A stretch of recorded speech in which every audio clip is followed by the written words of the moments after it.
Comencé mi intervención hablando de que hoy era un día especial, 8 de marzo, pero también es un 8 de marzo especial, un 8 de marzo más reivindicativo que nunca.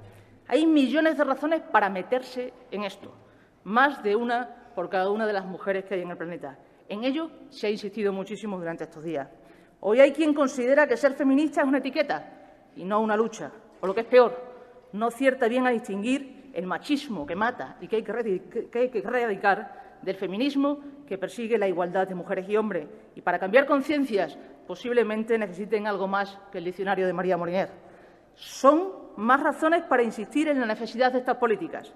El Partido Socialista siempre estuvo en ese ejercicio feminista, siempre. Los mayores logros en igualdad vinieron siempre de la mano de un reconocimiento de derechos impulsados por mujeres progresistas.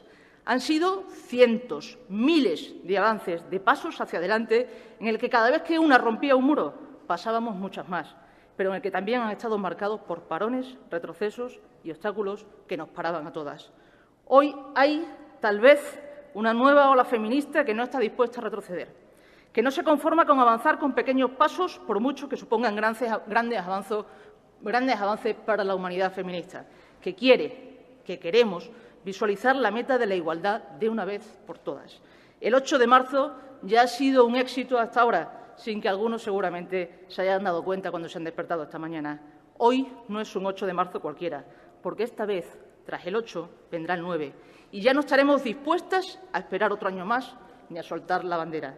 La negativa a cambiar la fecha del Pleno nos hace estar esta mañana aquí, pero a partir de terminar el mismo y en apoyo a los paros y las movilizaciones, este Gobierno se sumará a las manifestaciones y no mantendrá más agenda institucional en el día de hoy.